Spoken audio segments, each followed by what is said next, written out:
Let's talk about something that's been in the spotlight for a long time in the US: the Second Amendment and gun control. Now, this is a topic that stirs up a lot of opinions, but let's break it down in a way that's easy to understand, and see what's happening right now. First, what is the Second Amendment? It's part of the US Constitution, and it says, in essence, people have the right to keep and bear arms. That's the legal language for owning guns.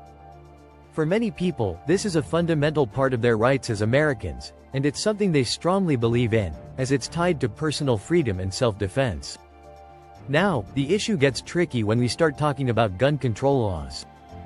In simple terms, gun control refers to regulations or laws that aim to limit who can own guns, what types of guns they can own, and how they're used. The debate is about finding the balance. How do we ensure the right to own guns, but also keep people safe and prevent gun violence? Here's where things are heating up. Gun violence in the US has been a serious issue, with mass shootings making headlines far too often. People are asking, how can we reduce these tragedies while still respecting the Second Amendment? Some people believe that stronger gun control laws are the answer. They think things like universal background checks, bans on certain types of weapons, like assault rifles, and restrictions on who can legally own a gun will help reduce violence and make communities safer. They argue that it's about finding a balance, ensuring responsible gun ownership while preventing dangerous people from having access to deadly weapons.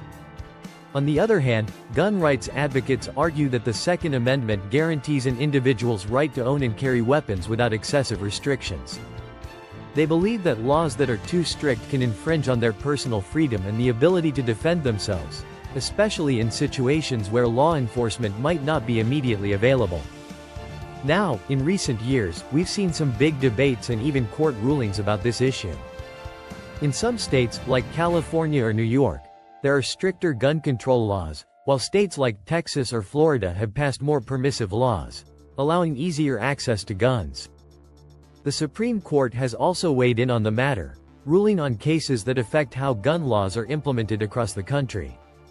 Currently, one of the big topics in the news is red flag laws, which allow authorities to temporarily remove guns from people who are seen as a danger to themselves or others.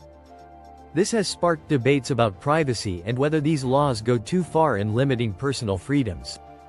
So, in a nutshell, what's happening is this. Americans are grappling with the right to bear arms versus the need to address gun violence. Some are pushing for tighter regulations, while others are standing firm in their belief that the right to own a gun is a core part of American identity and freedom. The conversation is ongoing, and it's something that's likely to continue shaping US law and politics for years to come.